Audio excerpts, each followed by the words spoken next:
আজকের গল্প তপন কুমার বৈরাগ্যর লেখা বেলবুড়ি। এই গল্পটি আমরা নিয়েছি বিশ্বের শ্রেষ্ঠ ভূতের গল্প এই বইটি থেকে।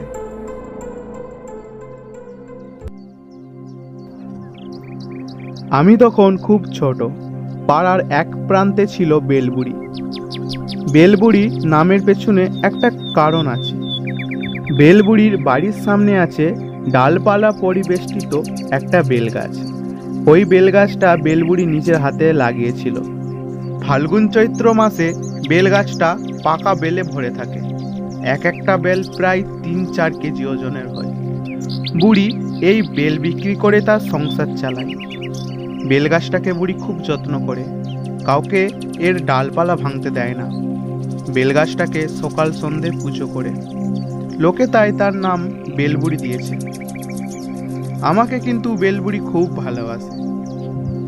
আমি তার কাছে গেলেই বেলবুড়ি আমায় বেল দিয়ে বলতো, এটা তুই খাবি নাতি। চৈত্র বৈশাখ মাসে বেল খেলে শরীরে আর কোনো রোগ থাকতে পারবে না।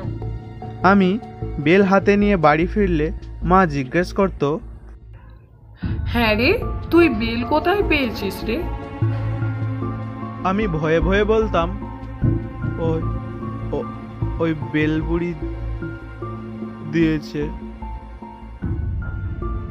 মা অনুরাগের সুরে বলতেন, কত দিন না তোকে বারণ করেছি ওই ডাইনি বুড়ির কাছে যাবি না তুই। শোন, এরপর যদি তুই কোনোদিনও যাস তবে জেনে রাখ, আমি যেদিকে দু চোখ যাই সেদিকেই চলে যাব। মায়ের মুখেই শুনেছি বেলবুড়ির বিয়ের কয়েকদিন বাদেই তার স্বামী অ্যাক্সিডেন্টে মারা যায়। তাই পাড়ার অনেকে ওকে ডাইনি বুড়ি বলে ভাবে। আমার কিন্তু বুড়িকে খুব ভালোই লাগে। তাই মাঝে মাঝে মায়ের নিষেধ উপেক্ষা করে বুড়ির কাছে চলে যায়।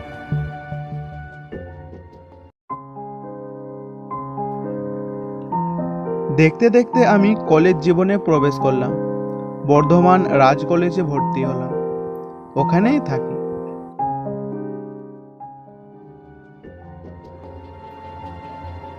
মাসটা চৈত্র মাসে শেষাশেষি। কয়দিন কলেজের ছুটিতে বাড়ি যাব বলে ঠিক করলাম। কলেজ থেকে বেরোতে বেরোতে বিকাল গড়িয়ে গেল। আকাশ দেখলাম কালবৈশাখী মেঘে ঢেকে আছে। তাড়াতাড়ি পা চালিয়ে ৩কোনিয়া বাস স্ট্যান্ডে আসলাম। প্রচণ্ড ঝড় বৃষ্টি শুরু হলো। কোনো রকমে বাসে উঠে বসলাম। মাঝে মাঝে মেঘের গর্জন।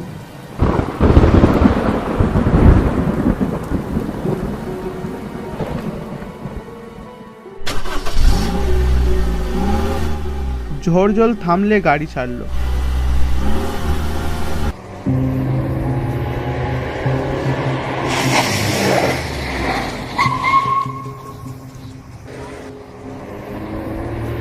যখন বাস থেকে নামলাম তখন রাত ৮টা বেজে গেছে। চারিদিক অন্ধকার, লোকজন কেউ নেই।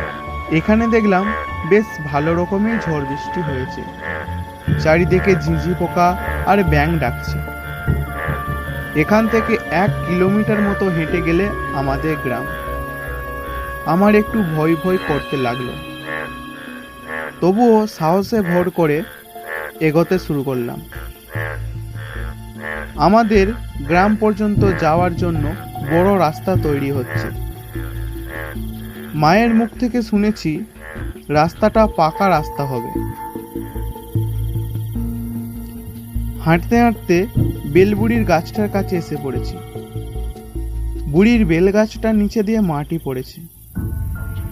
আমি মনে মনে ভাবলাম, এ রাস্তার জন্য বুড়ির বেলগাছটা নিশ্চয়ই কাটা পড়বে। চারিদিকে চেয়ে দেখলাম, কিন্তু বুড়ির বাড়িটা কোথাও দেখতে পেলাম না।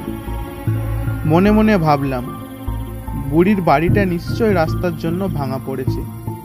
বুড়ি কোথায় আছে, কি খাচ্ছে, ভাবতেই বুকের ভিতরটা মোচড় দিয়ে উঠল। কি এত ভাবছিস? নিশ্চয় আমার কথা ভাবছিস। পিছন ফিরে তাকিয়ে দেখি বেলবুড়ি লণ্ঠন হাতে দাঁড়িয়ে আছে। কিন্তু একটু আগে তো বুড়ি ওখানে ছিল না। বুকের ভেতরটা কেমন ধুকপুক করতে লাগলো। নিয়তিকে এই বেল দুটো ধর, এইগুলো তোকে দেব বলে তো আমি অনেকক্ষণ ধরে দাঁড়িয়ে আছি। বুড়ির কণ্ঠস্বরটা যেন সাধারণ মানুষের কণ্ঠস্বর নয়। আমি জিজ্ঞাসা করলাম, তুমি কি করে জানতে পারলে আজ আমি আসবো? বুড়ি নাকি সুরে বলল, আমি সবই জানতে পারি।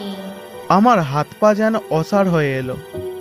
আমি ভয়ে ভয়ে জিজ্ঞাসা করলাম, তুমি এখন কোথায় থাকো? তোমার বাড়ি ঘর তো ভাঙা পড়ে গেছে। বুড়ি হেসে উঠল। সে হাসি যেন সাধারণ মানুষের নয়, কোনো পেত আত্মার। বুড়ি হাসি থামিয়ে বলল, কোথায় থাকি জিজ্ঞেস করছিলি? তবে এই দেখ। এই বলে বুড়ি বেল দুটো আমার দিকে ছুঁড়ে দিয়ে এক লাফে লন্ঠন হাতে গাছের মগডালে উঠে বসলো। আমি পড়ি বড়ি করে দে ছুট।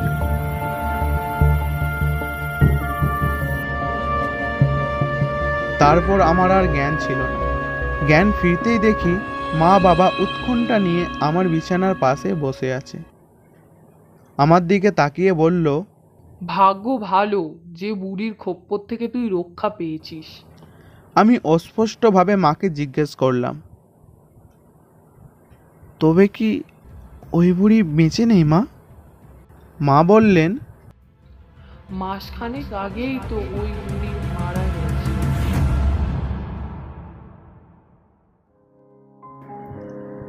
এতক্ষণ শুনছিলেন তপন কুমার বৈরাগ্যের লেখা বেলবুড়ি। গল্পের সূত্রধার এবং লেখকের চরিত্রে আমি অয়ন। মা এবং ডাইনি বুড়ি মানে বেলবুড়ির চরিত্রে মৌছন্দা। এই পুরো গল্পটা বানানো হয়েছে শুধুমাত্র মোবাইল দিয়ে, তো সাউন্ডের একটু কোয়ালিটি খারাপ হতে পারে। আমরা চেষ্টা করব সাউন্ড কোয়ালিটিটা ভালো করার জন্য। যদি গল্পটা ভালো লাগে থাকে প্লিজ লাইক করবেন। আপনি যদি নতুন হলে আমাদের চ্যানেলে, তাহলে প্লিজ চ্যানেলটি সাবস্ক্রাইব করে রাখুন, কারণ এরপরে আরও ভালো ভালো গল্প আসতে চলেছে। আজকের মতো এখানেই বিদায়। দেখা হচ্ছে পরের গল্পে।